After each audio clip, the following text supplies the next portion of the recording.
நாம் எடுத்துக்கொள்வதை விட அவற்றை எப்படி பயன்படுத்த வேண்டும் என்பதுதான் முக்கியமாக கருதப்படுகிறது.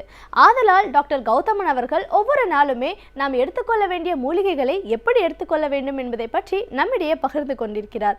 அந்த வகையில் இன்றைக்கு என்ன மூலிகைகளின் பயன்பாடுகளை நம்மிடையே பகிர்ந்து கொள்ள வந்திருக்கிறார் என்பதை கவனிக்கலாம். நிகழ்ச்சியில் அடுத்த பகுதியாக வரவிருப்பது பல்லாண்டு வாழ்ந்திட. அன்பான கலைஞர் தொலைக்காட்சி நேயர்களுக்கு என்னுடைய இனிமையான காலை வணக்கங்கள். இன்றைக்கி நம்ம பார்க்கக்கூடிய ஒரு தாவரம் நம்மளுடைய இந்திய நாட்டுக்கு நேட்டிவாக இல்லாமல் இருக்கக்கூடிய ஒரு தாவரம். ஆனால் உலகத்தில் இன்றைக்கு மூலிகை மருந்துகள், குறிப்பாக புற்றுநோய்க்கான மூலிகை மருந்துகள் அப்படின்னு நம்ம எடுத்துக்கொள்ளும்போது இந்த தாவரம் முதலாவது இடத்தில் இருக்கிறத நம்ம பார்க்க முடிகிறது. சோர் சோப் அப்படின்னு சொல்லக்கூடிய ஒரு தாவரம், SOURSOP, சோர் சோப் அப்படின்னு சொல்லக்கூடிய ஒரு மரவகை தாவரம். இந்த மரத்திலிருந்து கிடைக்கக்கூடிய இலைகள், இந்த மரத்திலிருந்து கிடைக்கக்கூடிய பழங்கள், அந்த பழத்துடைய தசை பற்றிருக்கக்கூடிய பகுதியிலிருந்து கிடைக்கக்கூடிய சாறு இன்றைக்கு புற்றுநோயை குணமாக்கக்கூடிய ஒரு மிகச்சிறந்த மருந்து அப்படிங்கிறது உலகத்தில் இருக்கக்கூடிய மிகப்பெரிய புற்றுநோய் ஆராய்ச்சியாளர்களால் உறுதி செய்யப்பட்ட ஒரு விஷயமாக இருக்கிறது. இந்த சோர் சோப் அப்படிங்கிறது பார்த்திங்கன்னா நம்ம ஊரில் இருக்கக்கூடிய சீதாப்பழ மர வகையைச் சேர்ந்த ஒரு வகையான தாவரம். இந்தோனேஷியா, அதே போல் மலேசியா, சிங்கப்பூர், பாலி, தாய்லாந்து, இந்த ஊர்லெல்லாம் பார்த்திங்கன்னா நம்ம ஊரில் எப்படி வேப்ப மரம் இருக்குமோ அதே போல் ரொம்ப காமனாக வளரக்கூடிய ஒரு மர வகை தாவரம். பொதுவாக வருடத்தில் 6 மாத காலம் காய் காய்க்கக்கூடிய ஒரு தாவரம். இந்த காய்களுக்கு மேலே பார்த்திங்கன்னா முட்கள் இருக்கிறத நம்ம பார்க்க முடியும். பழம் பழுக்கும் போது, சாப்பிடக்கூடிய பருவம் அடையும் போது பார்த்திங்கன்னா அந்த முட்கள்லாம் விழுந்து பார்ப்பதற்கு பச்சை நிற மாம்பழம் எவ்வாறு தோற்றமளிக்குமோ அந்த மாதிரி ஒரு தோற்றத்தை கொண்டிருக்கக்கூடிய தாவரம் இந்த சோர் சோப் அப்படின்னு சொல்லக்கூடிய ஒரு தாவரம். பொதுவாக இந்த புற்றுநோய் அப்படின்னு வரும்போது இன்றைக்கு நிறைய வகையான புற்றுநோய்களை நம்ம பார்க்குறோம். புற்றுநோய்க்கு கொடுக்கக்கூடிய சிகிச்சைகள் அப்படின்னு பார்க்கும்போது நம்ம கீமோதெரப்பின்னு சொல்லக்கூடிய ஒரு சிகிச்சை, ரேடியோ தெரப்பின்னு சொல்லக்கூடிய ஒரு சிகிச்சை, அல்லது அறுவை சிகிச்சை, இது 3 தான் முக்கியமாக இன்றைக்கு பார்க்குறோம். ஆனால் இந்த 3 வகையான சிகிச்சைகள் எடுத்துக்கொண்டாலுமே 185 பேருக்கு அந்த மீண்டும் புற்றுநோயுடைய தாக்கமும், 2வது முறை புற்றுநோய் ஏற்படும் போது அதை குணப்படுத்துவதில் இருக்கக்கூடிய கடினத்தன்மையும் மிக அதிகமாக இருக்கிறது. நம்ம எல்லாருக்கும் தெரிஞ்ச விஷயந்தான்.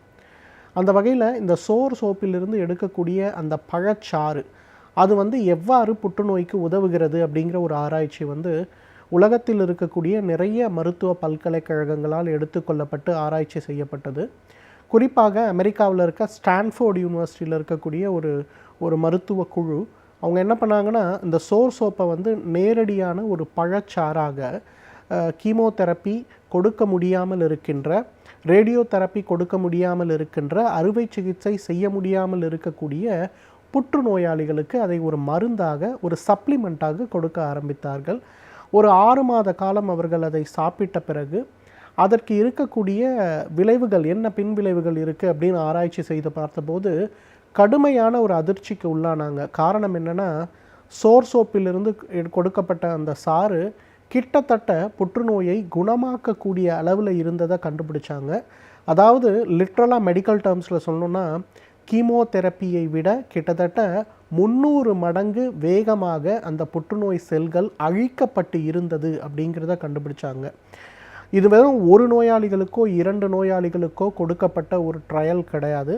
கிட்டத்தட்ட 3000 நோயாளிகள், அவர்களுடைய வயது, அவர்களுக்கு ஏற்பட்டிருக்கக்கூடிய புற்றுநோயுடைய வகை, உதாரணத்துக்கு சொல்லணும்னா மூளை சம்பந்தப்பட்ட புற்றுநோய் அல்லது எலும்பு சம்பந்தப்பட்ட புற்றுநோய் சம்பந்தப்பட்ட பிரச்சனை, அவர்களுக்கு வழக்கமாக கன்வென்ஷனலாக கொடுக்கக்கூடிய புற்றுநோய் தெரப்பிகள் எதுவும் கொடுக்க முடியாத ஒரு பட்சத்தில் அவர்களுக்கு இந்த சோர் சோப்பிலிருந்து எடுக்கக்கூடிய அந்த ஒரு சாறை கொடுத்த போது மிகப்பெரிய அளவில் முன்னேற்றம் ஏற்பட்டதை கண்டுபிடிச்சாங்க. அந்த அளவுக்கு பார்த்திங்கன்னா எந்த வகையான புற்றுநோயாக இருந்தாலும் சோர் சோப்பிலிருந்து எடுக்கக்கூடிய சாறு, ஒரு 50 மில்லி சாறு, ஒரு 50 மில்லி அதில் தண்ணீர் அல்லது வெந்நீர் கலந்து காலை ஒரு முறை, இரவு ஒரு முறை உணவுக்கு முன்பு குடிக்கும்போது அது புற்றுநோயை மிக வேகமாக குணப்படுத்த உதவுகிறது அப்படிங்கிற ஒரு பாரம்பரிய மருத்துவத்துடைய கூற்று இன்றைக்கு அறிவியல் முறையிலேயே உறுதி செய்யப்பட்டிருக்கிறத நம்ம பார்க்க முடிகிறது. இரண்டாவது, இன்றைக்கு நிறைய பேர் என்னிடத்தில் கேட்கக்கூடிய கேள்வி, நீரிழிவு நோய்க்கு மருந்துகள் உண்டா? நீரிழிவு நோய்க்கு மருந்துகளே இல்லாமல் நிச்சயமாக நிரந்தரமாக குணமாக்க முடியுமா அப்படிங்கிற ஒரு கேள்வி இன்றைக்கு பெரும்பாலும் கேட்கப்படுகின்ற ஒரு கேள்வியாக இருக்குது. கண் பார்வை சம்பந்தப்பட்ட பிரச்சனைகள், ஈரல் சம்பந்தப்பட்ட பிரச்சனைகள், இது எல்லாத்துலேயுமே மிகப்பெரிய அளவில் மாற்றம் ஏற்பட்டு இருந்ததை பார்க்க முடிந்தது.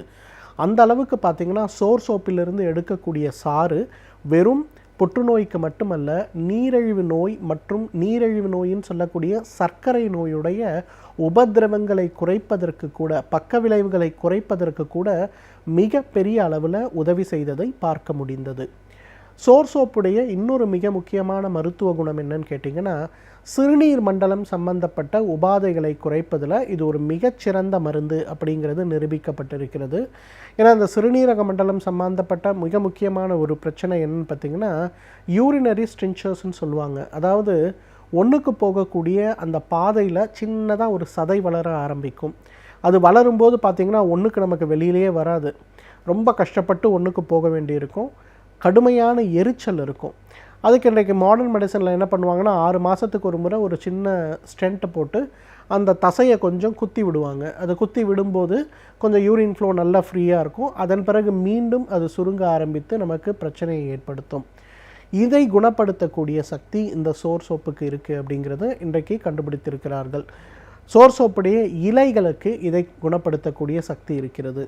1 லிட்டர் தண்ணிக்கு 20 கிராம் அளவுக்கு இந்த சோப்புடைய இலைகளை போட்டு நன்றாக கொதிக்க வைத்து 1/2 லிட்டராக குறைத்து வடிகட்டி எடுக்கக்கூடிய அந்த ஒரு கஷாயத்தை காலை ஒரு முறை உணவுக்கு முன்பு, இரவு ஒரு முறை உணவுக்கு முன்பு அப்படின்னு எடுத்துக்கொள்ளும்போது மிக வேகமாக அந்த இடத்தில் இருக்கக்கூடிய அந்த சிறுநீர் மண்டல, குறிப்பாக சிறுநீர் செல்லக்கூடிய அந்த குழாய்களில் இருக்கக்கூடிய சுருக்கம் மற்றும் அடைப்புகள் நல்ல விகிதத்தில் மாறுவதை நாம் பார்க்க முடியும்.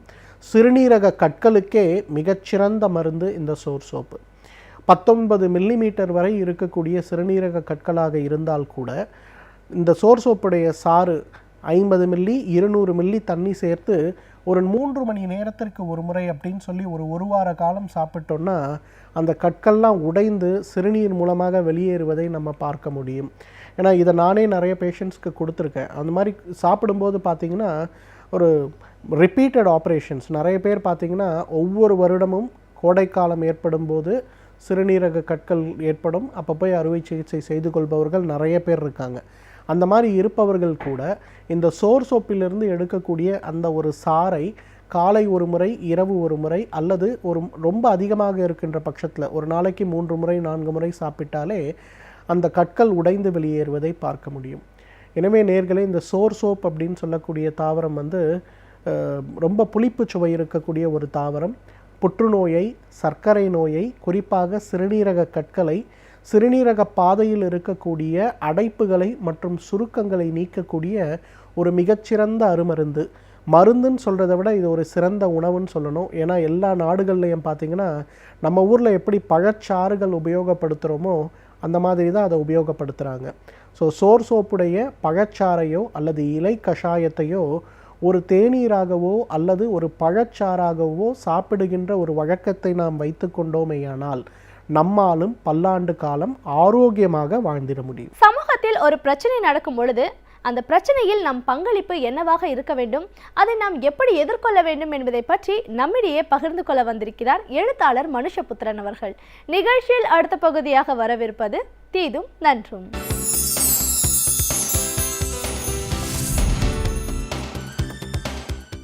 வணக்கம் நண்பர்களே, இன்னும் ஒரு இனிய காலை பொழுதில் தீதும் நன்றும் நிகழ்ச்சியில் உங்களை சந்திப்பதில் மிக்க மகிழ்ச்சி அடைகிறேன்.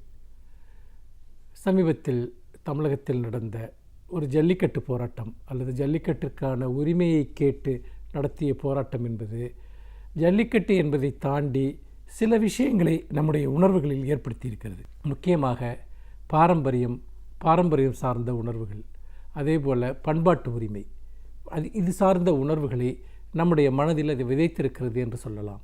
அந்த வகையில் இந்த போராட்டம் என்பது தமிழக மக்கள் அனைவரும் ஒருங்கிணைந்து நடத்திய போராட்டமாக இருந்தது. ஆனால் நம்முடைய போராட்ட உணர்வு என்பது பாரம்பரியம் குறித்த விஷயங்களில் எத்தகைய ஒரு உணர்வுகளை தொடர்ந்து ஏற்படுத்தப் போகிறது, நாம் எப்படி பாரம்பரியத்தை நாம் இன்றைய நவீன காலத்தோடு பொருத்தி பார்க்க போகிறோம். பாரம்பரியத்திலிருந்து நாம் எதை பெற்றுக்கொள்ளப் போகிறோம், எதை விடப்போகிறோம் என்கிற பல கேள்விகளை நம் முன்னால் எழுப்புகிறது. ஏனென்று கேட்டால் சமீப ஆண்டுகளில் நீங்கள் பார்த்தீர்கள் என்றால் பாரம்பரியத்தை நோக்கி திரும்புதல், மரபை நோக்கி திரும்புதல் என்பது ஒரு மிகப்பெரிய அளவிற்கான ஒரு இயக்கமாக இங்கே உருவாகி இருக்கிறது. முக்கியமாக நம்முடைய பாரம்பரிய உணவு வகைகளை நோக்கி திரும்புதல் அல்லது நம்முடைய பாரம்பரியமான விளையாட்டுகளை நோக்கி திரும்புதல் என்றெல்லாம் பல்வேறு கோஷங்கள் முன்வைக்கப்படுகின்றன. அப்படி முன்வைக்கப்படுகிற போது அதனோடு சேர்ந்து பாரம்பரியம் சார்ந்த பண்பாட்டு முறைகள், இன்னொன்று நம்முடைய பாரம்பரிய வைத்திய முறை, இப்படி பாரம்பரியம் சார்ந்த பல விஷயங்களை புத்துருவாக்கம் செய்வதற்கான முயற்சிகள் தொடர்ந்து நடைபெற்று வருகின்றன.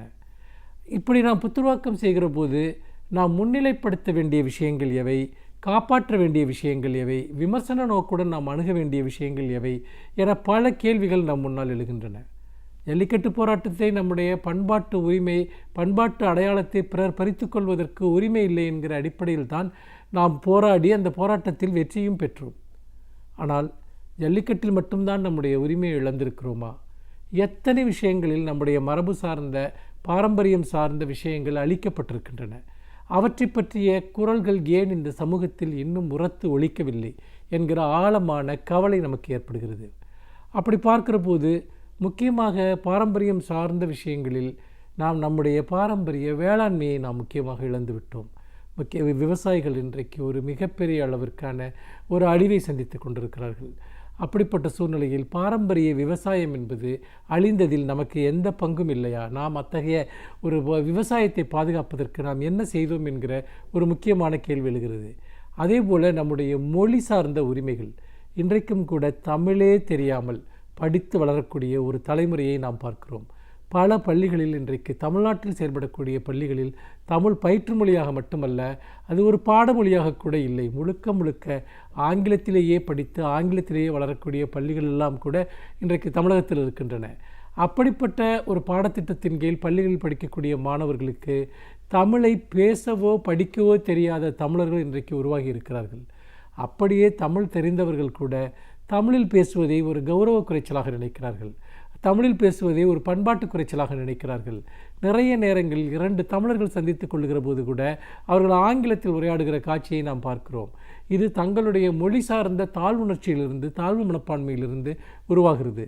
இன்றைக்கு ஜல்லிக்கட்டிற்காக குரல் கொடுக்கக்கூடியவர்களில் எல்லா தரப்பு மக்களும் இருக்கிறார்கள். சமூகத்தின் உயர்மட்டத்தில் இருப்பவர்கள் இருக்கிறார்கள், மத்தியதர வர்க்கத்தினர் இருக்கிறார்கள், அடித்தட்டு மக்கள் இருக்கிறார்கள். ஆனால் அதில் கணிசமானோர் நம்முடைய பாரம்பரியம் சார்ந்த விவசாயத்தை பற்றியோ அல்லது கைத்தொழில்கள் அளிக்கப்பட்டதை பற்றியோ சிறு வணிகம் அளிக்கப்பட்டதை பற்றியோ கவலைப்படவில்லை. இதெல்லாமே கூட நம்முடைய பாரம்பரியம் சார்ந்த ஒரு விஷயம்தானே. அதே போல் நம்முடைய பாரம்பரிய மருத்துவம் தொடர்பான விஷயங்கள், இது எல்லாம் எப்படி நம்மிடமிருந்து பிடுங்கப்பட்டன, நம்முடைய மரபான தானியங்கள் நம்மிடமிருந்து எப்படி பிடுங்கப்பட்டன, உணவு முறைகள் எப்படி பிடுங்கப்பட்டன என்பதை பற்றி நாம் கவலைப்படுகிறோமா? ஒரு விளையாட்டு போட்டியோடு மட்டும் நம்முடைய பாரம்பரிய உணர்வு நின்றுவிடக்கூடியதா என்கிற ஒரு அடிப்படையான ஒரு கேள்வி நமக்குள் எழுகிறது. இந்த கேள்விக்கு நாம் நிச்சயமாக பதில் தேட வேண்டும். ஏனென்றால் நமக்கென்று உரியது, நம்முடைய வாழ்வாதாரத்திற்கு ஆதாரமாக இருப்பது, நம்முடைய மக்களுக்கு உணவளிக்கக்கூடியது அல்லது நாம் உருவாக்கிய அறிவியல், இது அனைத்தையுமே நாம் கைவிட்டுவிட்டு நம்முடைய வேளாண்மையை, சிறுதொழிலை, குறுந்தொழிலை கைவிட்டுவிட்டு முழுக்க முழுக்க மேற்கத்திய பொருளாதாரத்தின் அடிமையாக அதே போல் நம்முடைய பாரம்பரியமான பொழுதுபோக்குகளை கைவிட்டுவிட்டு முழுக்க முழுக்க மேற்கத்திய கேளிக்கை கலாச்சாரத்தின் அடிமையாக இன்றைக்கு நாம் மாறி நிற்கிறோம். ஜல்லிக்கட்டிற்கான போராட்டம், அது கொடுத்த பாரம்பரிய உணர்வு, அது கொடுத்த மொழி உணர்வு, பிராந்திய உணர்வு என்பது மற்ற துறைகளுக்கு, நாம் இழந்த துறைகளுக்கு அது விரிவடைய வேண்டாமா என்பது ஒரு அடிப்படையான கேள்வி. அந்த கேள்வியை இளைஞர்கள் ஒவ்வொருவரும் தங்கள் மனதில் கேட்டுக்கொள்ள வேண்டும். நாம் தமிழர்களாக இருக்கிறோமா? தமிழ் அடையாளத்தோடு இருக்கிறோமா? தமிழ் பண்பாட்டை நமக்குள் எல்லா தளங்களிலும் ஏந்தி கொண்டிருக்கிறோமா? தமிழ் மொழியை ஏந்தி கொண்டிருக்கிறோமா என்பது ஒரு மிக முதன்மையான ஒரு கேள்வி. அதே சமயத்தில் நாம் எப்படி நம்முடைய பாரம்பரியமான செல்வங்களை, முக்கியமாக பொருளாதாரம் சார்ந்த ஆரோக்கியமான தமிழர்களை ஒன்றிணைக்கக்கூடிய பண்பாடு சார்ந்த விஷயங்களை நாம் மீட்டெடுக்கிற, புதுப்பிக்கிற அதே சமயத்தில் நம் முன்னால் வேறொரு கேள்வியும் இருக்கிறது. பாரம்பரியத்தின் பெயரால் நாம் பல மூட நம்பிக்கைகளை ஏற்கப் போகிறோமா என்பதுதான். ஏனென்றால் சாதியும் கூட பாரம்பரியமாகத்தான் பார்க்கப்படுகிறது. சாதி சார்ந்த பல பண்பாடுகளும் கூட பாரம்பரியத்தை மீட்டெடுப்பதாகத்தான் பார்க்கப்படுகிறது. அதே போல் மதம் சார்ந்த சடங்குகள், மதம் சார்ந்த சம்பிரதாயங்கள், மதம் சார்ந்த சாதி சார்ந்த சில ஒடுக்குமுறைகள், ஏற்றத்தாழ்வுகள், ஆண் பெண் வித்தியாசங்கள், இதையும் நாம் அப்படியே ஏற்றுக்கொள்வதா என்கிற ஒரு கேள்வி எழுகிறது. ஏனென்றால் பாரம்பரிய உணர்வு என்பது நம்மை முன்னோக்கி செலுத்தக்கூடியதாக, நம்முடைய பண்பாட்டு வேர்களின் அடிப்படையில் நம்மை ஒரு நவீன மனிதர்களாக உருவாக்க பயன்பட வேண்டுமே ஒழிய நம்மை காலத்தால் பின்னோக்கியவர்களாக செலுத்துவதாக அது அமைந்துவிடக்கூடாது. அப்படி இருக்கிற போது ஒரே சமயத்தில் பாரம்பரிய உணர்வும் அதே சமயத்தில் பல பாரம்பரிய மரபுகளின் மீது விமர்சனமும் நமக்கு தேவை. மாறாக பாரம்பரியத்தை கண்மூடித்தனமாக நம்புவது என்பதும் நவீனத்துவத்தை கண்மூடித்தனமாக நம்புவது என்பதும் மிக மிக ஆபத்தானது. ஏனென்றால் எப்படி நவீனத்துவத்தில் பல ஏற்க முடியாத அபாயகரமான அம்சங்கள் பொருளாதார ரீதியாகவும் பண்பாட்டு ரீதியாகவும் இருக்கிறதோ அதே போல் பாரம்பரியத்திலும் இருக்கிறது. அது சாதி பண்பாடாக இருக்கலாம், பல மூட நம்பிக்கைகளாக இருக்கலாம். உதாரணமாக சமீபத்தில் ஒரு சில தடுப்பூசிகளை போட்டுக்கொள்வது தொடர்பாக ஒரு பெரிய வதந்தி பரவியது. அதாவது வாட்ஸ்அப் போன்ற விஷயங்கள் எல்லாம் அதை பரப்பினார்கள். அந்த தடுப்பூசிகள் என்பது நம்முடைய குழந்தைகளை சோதனை எலிகளாக பயன்படுத்த செய்யப்படுகின்றன, எனவே தடுப்பூசி போட்டுக்கொள்ளாதீர்கள் என்று. இன்றைக்கு தட்டம்மை, பெரியம்மை, போலியோ போன்ற பல நோய்களுக்கு தடுப்பூசி போட்டுக்கொள்ளாதது முக்கிய காரணமாக இருந்தது. அவற்றிற்கு எதிராக செய்யப்பட்ட மிகப்பெரிய கண்டுபிடிப்புகள் தான் இந்த தடுப்பூசிகள். நாம் பாரம்பரியத்தை நம்புகிறவர்களாக இருக்கிற அதே சமயத்தில் நவீன விஞ்ஞானத்தினுடைய அனைத்து விஷயங்களையும் அதை பற்றி எதிர்மறையாக சொல்லப்படுகிற எல்லாவற்றையும் நாம் கண்மூடித்தனமாக நம்பக்கூடாது. மாறாக தடுப்பூசி போடாதனால் ஒரு குழந்தைக்கு ஒரு பெரிய நோய் ஏற்பட்டால் அதற்கு யார் பொறுப்பேற்றுக் கொள்வார்கள்? அப்படிப்பட்ட ஒரு செய்தி வருகிறது என்றால் அந்த செய்தி எங்கிருந்து வருகிறது, அதை யார் பரப்புகிறார்கள், அதற்கு என்ன ஆதாரம் இருக்கிறது என்பதையெல்லாம் நாம் கேட்டுக்கொள்ள வேண்டும்.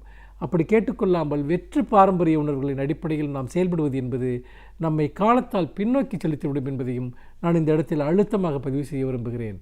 ஆக நம்முடைய பாரம்பரியம் என்பது நம்முடைய மொழி உணர்வாக நம்முடைய தமிழ் பாரம்பரியத்தினுடைய உன்னதங்களை கொண்டாடுவதாக இருக்க வேண்டும்.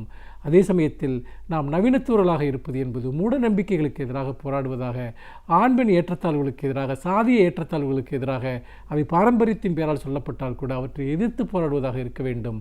நவீனமும் மரபும் மனிதர்கள் கௌரவமாக வாழ்வதற்கான ஒரு புள்ளியில் இணைய வேண்டும். அப்படி இணைகிற போதுதான் அது மானுட விடுதலைக்கானதாக இருக்கும் என்று சொல்லி மீண்டும் இன்னும் ஒரு புதிய சிந்தனையோடு உங்களை சந்திக்கிறேன். நன்றி, வணக்கம். ஒரு துறையை பற்றி நாம் அறிந்து கொள்ள வேண்டும் என்றால் அந்த துறையை சார்ந்த கற்றுத் தேர்ந்தவர்கள் நம்மிடையே அந்த துறையை பற்றி பகிர்ந்து கொள்ளும் பொழுதுதான் அதற்கான அறிவு நமக்குள் ஏற்படும். அந்த வகையில் இன்றைக்கு நாம் சந்திக்கவிருக்கும் சிறப்பு விருந்தினர் என்ன துறையிலிருந்து வந்து என்ன பயனுள்ள தகவல்களை நம்மிடையே பகிர்ந்து கொள்ள இருக்கிறார் என்பதை கவனிக்கலாம். நிகழ்ச்சியில் அடுத்த பகுதியாக வரவிருப்பது சிறப்பு விருந்தினர்.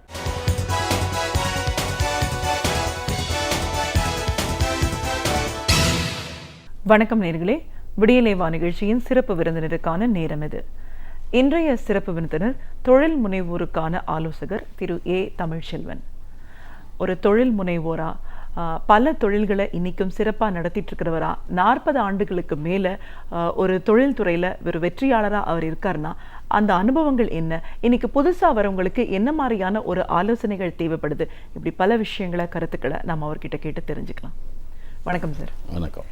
ஒரு தொழில் முனைவோரா, தொழில் முனைவோருக்கான ஆலோசகரா எங்கள் நிகழ்ச்சிக்கு உங்களை நாங்கள் முதல்ல வரவேற்கிறோம் சார். மகிழ்ச்சி. தொழில் முனைவோர் சொல்லும்போது கிட்டத்தட்ட 40 ஆண்டுகளை கடந்தும் உங்களோட பயணம் ஒரு வெற்றி பயணமாக இன்றைக்கும் தொடர்ந்துட்டு இருக்கு.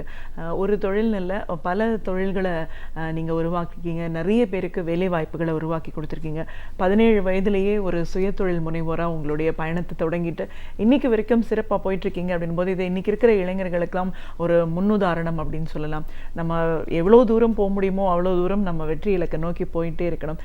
அதை சம்பாதிக்கணும் அப்படிங்கிறத தாண்டி ஒரு நிலை அடைஞ்சதுக்கு அப்புறமா அதை மக்களுக்கு சேவையாக நம்ம எப்படி பண்ணணும், எந்தெந்த நிலைகள் எல்லாம் இந்த சமூகத்தில் தேவை இருக்கோ அதுக்கெல்லாம் கொடுக்கணும். அதையும் இன்னைக்கு வரைக்கும் நீங்கள் சிறப்பாக செஞ்சிட்ருக்கீங்க.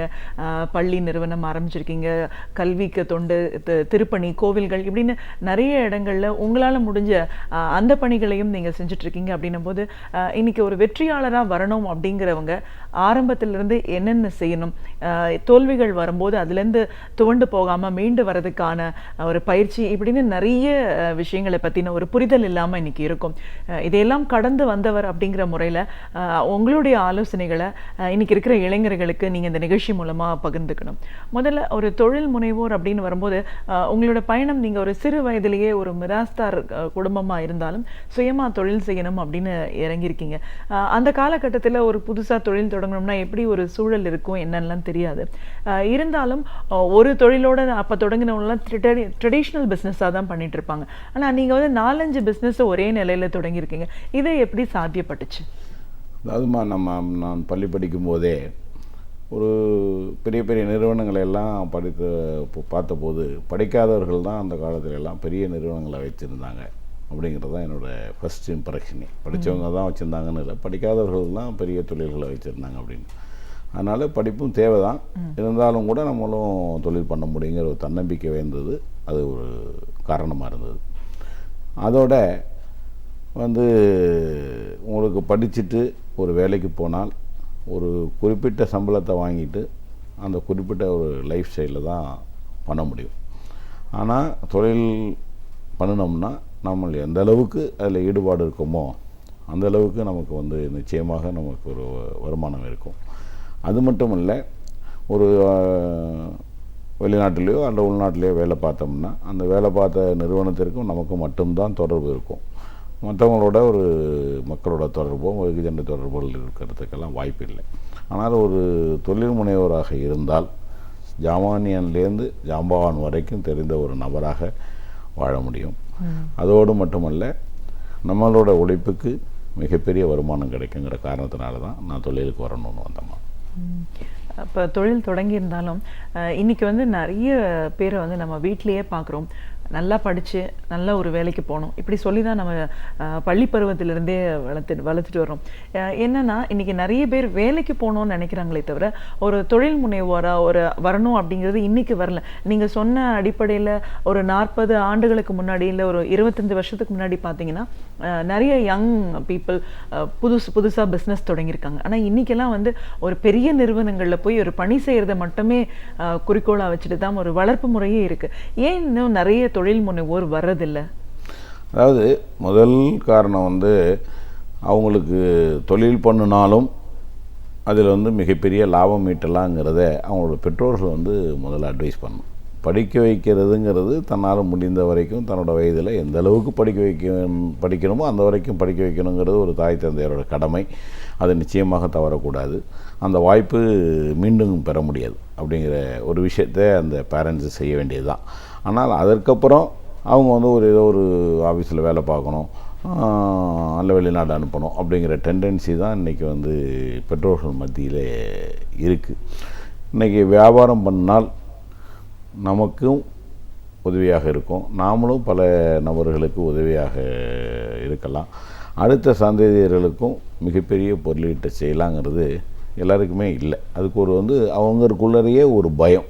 ஒரு ஆசிரியராக இருப்பார் அல்லது அவர் ஒரு துறையை சார்ந்து இருக்க வரும்போது பார்த்திங்கன்னா தான் பையனும் அதே மாதிரி ஒரு ஆஃபீஸில் வேலை செஞ்சால் போதும், அதில் பெரிய லெவலில் வந்தால் போதும் அப்படின்னு நினைக்கிறாங்க. அப்படின்னு எல்லாருமே வேலைக்கு போகணும்னு நினச்சிட்டா அப்போ யார் தான் தொழில் செய்கிறது, யார் தான் ஒரு பொருளை தயார் செய்வது, அந்த பொருளை மக்களுக்கு அடைய செய்வதுங்கிற நோக்கம் அவங்கள்ட்ட இருக்கணும். நாடு நல்லா இருக்கணும்னு விரும்புகிற ஒவ்வொரு மக்களும் ஒவ்வொரு நபரும் இதையும் அவங்க சிந்திக்கணும்.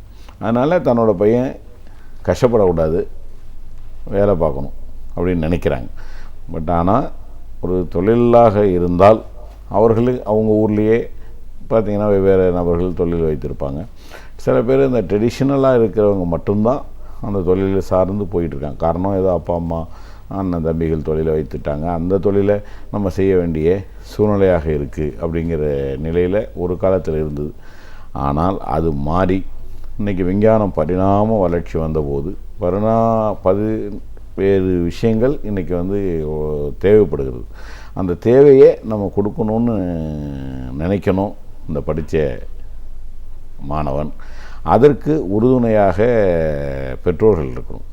அதுக்கு பார்த்திங்கன்னா இன்றைக்கி அரசு நிறைய உதவி செய்யுது. இன்றைக்கி ஒரு படித்து வேலைக்கு போகிற பையனுக்கு வேலை இல்லைன்னு சொல்கிறத விட தொழில் செய்கிறேன்னு சொன்னால் இன்றைக்கி பல்வேறு வங்கிகளும் சரி, இண்டஸ்ட்ரியல் டிக் இது மாதிரியான நிறுவனங்களும் சரி அவர்களை ஊக்கப்படுத்தி அவர்களுக்கு ட்ரைனிங் எல்லாம் கொடுத்து அவர்களுக்கு எந்த மாதிரியெல்லாம் செஞ்சால் ஒரு நல்ல தொழிலை செய்வாங்க அப்படிங்கிற ஒரு விஷயம், ஏன்னா அரசுக்கும் ஒரு அத்தியாவசியமான ஒரு விஷயமாக இருக்கிறதுனால அதை பெற்றோர்களும் அவங்களை சார்ந்த பெரியவர்களும் இப்போ பார்த்திங்கன்னா பெற்றோர்கள்லாம் கூட கொஞ்சம் லைக் பண்ணுவாங்க, என் பையன் பிஸ்னஸ் வைக்கணும்னு சொல்கிறான், வைக்கலான்னு நினைக்கிறேன் அப்படின்னு சொன்னால் அவரை சார்ந்த உறவினர்கள்லாம் என்ன சொல்லுவாங்கன்னு வச்சிங்கன்னா, யார் அதில் வெற்றியாளர்களை முகம் கண்டு காமிக்காமல் தோல்வியாளர்களை அவங்கள காமிச்சு வந்து அவங்க அதில் தோற்றுட்டாங்க, இதில் தோற்றுட்டாங்க, இதெல்லாம் ஏன் தேவையற்றது அப்படின்னு சொன்னோன்னே செய்கிறவங்களையும் இருக்கிறவங்க கெடுத்துடுறாங்க. இதை நான் எல்லா இடங்கள்லையும் சொல்கிறேன். நீங்கள் செய்யாட்டி போனாலும் பரவாயில்ல,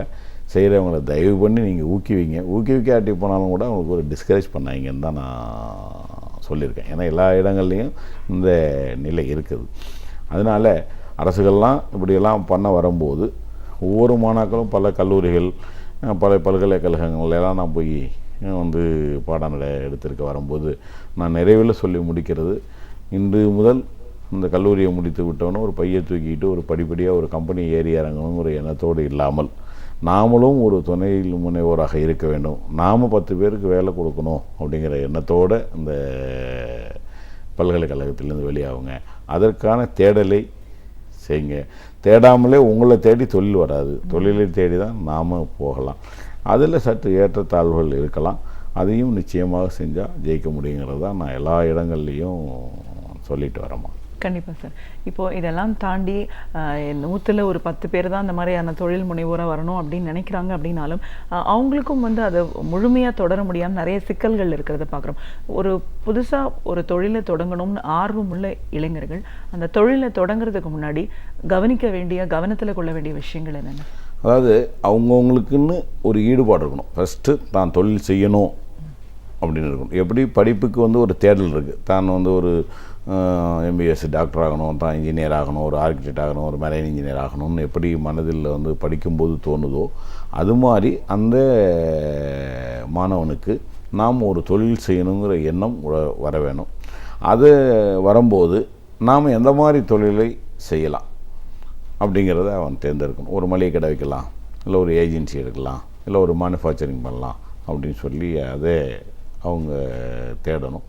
தேடினதுக்கு அப்புறம் அதோட மார்க்கெட்டிங் எப்படி இருக்குது, எந்த பொருளில் இன்றைக்கி வந்து எளிதாக மக்களை போய் அடையும், மக்கள்கிட்ட எளிதாக சேல்ஸ் ஆகக்கூடிய பொருள் எது அப்படிங்கிறத அந்த தயார் பண்ணுற ஒரு நபராக இருந்தால் அவர் வந்து அதை பற்றிய மார்க்கெட் ஒரு அனாலிசிஸ் பண்ணிவிட்டு இதை நம்ம வந்து பண்ணணுமே ஆனால் நிச்சயமாக வெற்றி பெற முடியுங்கிற ஒரு தன்னம்பிக்கை வந்து அவசியம் வேணும்.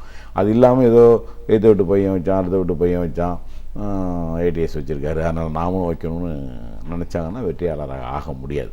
இன்றைக்கி வந்து எது தேவை, அதை எப்படி நம்மளால் செய்ய முடியும், அதை எப்படி கொண்டு செலுத்த முடியும் அப்படின்னு இதில் 3 விதமான ஒரு விஷயம். இதுக்கு வந்து முதல் காரணம் முதலீடு வேணும். அதற்கு வந்து ஒரு பெரிய முதலீடு அப்படிங்கிற லெவல்லாம் இல்லை. என்னை பொறுத்த வரைக்கும் எடுத்துக்கிட்டிங்கன்னா ஒரு 50,000 ரூபா முதலீட்டில் தான் என்னோடய வியாபாரத்தை நான் இன்றைக்கி தொடங்கினேன். இன்றைக்கி நான் பல கோடி வியாபாரம் செய்கிறேன். எங்கள் ஊரில் எடுத்துக்கிட்டிங்கன்னா ஒரு பெரிய அளவில் பன்முகத்தன்மையில் தொழில் செய்கிறேன். அதுக்கு காரணம் வந்து பணம் மட்டுமே இல்லை, என்கிட்ட இருந்த நாணயம்தான் காரணம். தொழிலில் இருக்கிற பணத்துக்கு தக்க தொழிலை ஆரம்பித்து அதில் நாணயமாக நடந்துட்டால் நிறைய பேர் பணத்தை கொடுக்கறதுக்கு தயாராக இருக்காங்க. இன்றைக்கி என்னுடைய நண்பர்கள், உறவினர்கள், மற்றவங்க எல்லாருமே என்ன செய்கிறாங்க சொல்கிறாங்கன்னா, இவ்வளவு தூரம் பண்ண வரும்போது நீங்கள் ஏன் ஒரு பப்ளிக் கம்பெனி ஆரம்பிக்கக்கூடாது, மக்கள் வந்து பல கோடி ரூபா அவங்களுக்கு வந்து பணம் குமியுமே அப்படின்லாம் சொல்கிறாங்க. அப்படின்னு சொல்லும்போது காரணம் என் மேலே உள்ள ஒரு தன்னம்பிக்கையின் காரணம் தான் வந்து ஒரு நாணயமான மனிதர்னு ஒரு எண்ணத்தை உருவாக்கி விட்டோம்ட்டான். அதுக்கப்புறம் பணம் வந்து தானாக வரும். அது வங்கியாக இருந்தாலும் சரி, தனியார் நிறுவனங்களாக இருந்தாலும் சரி, தனி நபர்களாக இருந்தாலும் சரி, அது ஃபஸ்ட்டு இவங்க தொழில் செய்யணும் அப்படிங்கிறத எண்ணமே உருவாகணும். உருவானதுக்கப்புறம் அது தேடல் இருக்கணும். அந்த தேடல் வந்து தினந்தோறும் அழியக்கூடிய பொருள்களாக இருக்கணும். சின்ன அளவில் வரும்போது ஒரு சக்ஸஸ் ஆனதுக்கப்புறம் வந்து வரலாம், வராமல் இருக்கலாங்கிற ஒரு விஷயத்தை வரலாம். வளர்ந்து வரணும்னு சொல்ல வரும்போது அன்றாட வாழ்க்கையில் தேவையான பொருட்களை, அழியும் பொருட்களை நாமல் வந்து வாங்கி வியாபாரம் செய்வதோ அல்லது தயார் செய்வதோ அல்லது அதுக்கு மொத்த வணிகம் C&Fன்னு சொல்கிறது அது மாதிரி செய்கிறதோ அப்படிங்கிறத தேர்ந்தெடுத்து அதில் வெற்றியாளராக ஆயிட்டால் அப்புறம் எல்லாமே வந்துடும். நான் பார்த்திங்கன்னா ஒரு சின்ன ஒரு ஏஜென்சி எடுத்து தான் வியாபாரத்தை தொடங்கினதுக்கப்புறம் என்னோடய உழைப்புக்கும் என்னோடய நாணயத்துக்கும் கிடைத்த வெற்றி தான் இன்றைக்கி நான் உங்களோட நான் பேசுகிற அளவுக்கு இன்றைக்கி உலக மக்களே என்னை பார்க்குற அளவுக்கு இருக்குன்னா என்னை கூப்பிட்ருக்கீங்கன்னா அதற்கு காரணம் வந்து அதுதான். அது இல்லாமல் எதில் இதை வந்து விட்டுட்டாலும், உழைப்பை விட்டுட்டாலும் வெற்றியாளராக முடியாது, நாணயத்தை விட்டுட்டாலும் வெற்றியாளராக விட முடியாது, அது மாதிரி முயற்சியை விட்டுட்டாலும் முடியாது. அதனால் ஒரு மனிதனுக்கு வந்து நிச்சயமாக நாணயம் தேவை, உழைப்பு தேவை, இதோடு சேர்ந்து முயற்சி தேவை. இதுக்கு என்ன ரிசல்ட்டுன்னு கேட்டால் வெற்றி தான். அதுதான் நான் அடைந்த மிகப்பெரிய வெற்றி. இந்த மாணவர்கள்லாம் அது இல்லாமல் அடுத்த வீட்டு பையன் வந்து ஐஏஎஸ் ஆகிட்டான், அடுத்த வீட்டு பையன் வெளிநாட்டில் இருக்கான், தானும் வெளிநாடு போகணும் அப்படிங்கிற ஒரு உணர்வு, அவர்களோட படிப்பு தரம் அல்லது தன்னோட உதவியாளர்கள் ஏதோ ஒரு காரணத்தினால அவருக்கு கிடைக்கப்பட்டிருக்கலாம். அதையே நினச்சிக்கிட்டு இவங்க வந்து எதையுமே செய்யாமல் இன்றைக்கி மாணவர்கள்லாம் இருக்காங்க. நான் எல்லாரையும் பார்க்கும்போது, சின்ன குழந்தைகள்லாம் பார்க்கும்போது அவங்கள கூப்பிட்டு கை தட்டி சொல்லி கொடுக்கறது, கை கொடுக்கறதுட்டு நல்லா படிங்க, நல்லா படிங்க, முடிந்த வரைக்கும் படிங்கன்னு சொல்லுவேன். அது மாதிரி படித்து முடித்த மாணவர்களெல்லாம் சொல்கிறது, ஒரு நாள் பொழுதை கூட நீ தம்பி வீணடிக்காதீங்க, நேற்றைய பொழுது இன்றைக்கி மீண்டும் வராது, அதனால் நீங்கள் ஏதோ ஒரு தேடுதலை செய்யுங்க. அது வந்து வேலை கிடைக்கல அப்படின்னு சொல்லுவாங்க. வேலை வந்து அத்தனை பேருக்குமே வேலை கிடைச்சோன்னு இந்த உலகத்தில் நிச்சயமாக முடியாது. எல்லாருக்கும் வேலை கொடுக்கணும்னு நினைங்க. இன்றைக்கி நான் வந்து 2 நபர்களை கொண்டு ஒரு துவங்கப்பட்ட நிறுவனம் தான் இன்றைக்கி 400க்கு மேற்பட்ட பணியாளர்களை நான் வச்சுருக்கேன். நான் ஒரு கல்லூரி வாசல்லையே கால் வைக்காதனா ஒரு பல்கலைக்கழகங்களுக்கு போய் பாடங்கள் நடத்தியிருக்கேன். இன்றைக்கி ஒரு சிபிஎஸ்சி ஸ்கூலில் நடத்துகிறேன். என்னோடய பிரின்ஸ்பால்லாம் பார்த்திங்கன்னா என்னை விட மிக அதிகம் படித்தவர்கள். அதுக்கு ஒரு படிப்பு ஒரு காரணம் அல்ல, தன்னோட முயற்சி தான் காரணம். அந்த முயற்சியோட நாணயம் காரணம், அதோடு சார்ந்த உழைப்பு இருந்தால் நிச்சயமாக வர முடியுங்கிறது தான் ஒன்று. அதே பன்முகத்தன்மையாக பண்ணுற காரணம் என்னன்னு கேட்டிங்கன்னா, ஒரு விஷயத்தில் ஏற்றத்தாழ்வுகள் ஏற்படலாம், அந்த ஏற்றத்தாழ்வுகளை இன்னொன்று சரி செய்ய முடியும். ஆகவே நான் நிச்சயமாக தோல்வியாளராக இருக்க முடியாதுங்கிற காரணத்தினால்தான் பல்வேறு தொழில்களில் நாம் ஒரு வளர்ந்து வந்ததுக்கப்புறம் எல்லோரும் செய்ய வேண்டிய விஷயம் அது என்னன்னு கேட்டால், ஒரே தொழில் இதுதான் எனக்கு தெரியும், இதில் கிடைக்கிறது போதும், இதை மட்டுமே நான் செய்கிறேன் அப்படின்னு இருக்கக்கூடாது.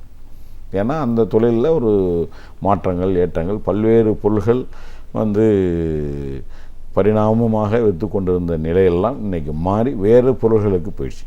ஒரு சாதாரணமாக எடுத்திங்கன்னா, அந்த காலத்தில் பெண்கள்லாம் எண்ணெய் தேய்ச்சி தலை குளிக்கிறதுக்கு சீயக்காய்ங்கிற ஒரு பொருள் தான் பயன்படுத்தப்பட்டாங்க. இன்றைக்கி அந்த பொருள் இருக்குதா அப்படின்னு கேட்டால் கிடையாது. ஆனால் அதுக்கு ஒரு மாற்று வந்திருக்கு.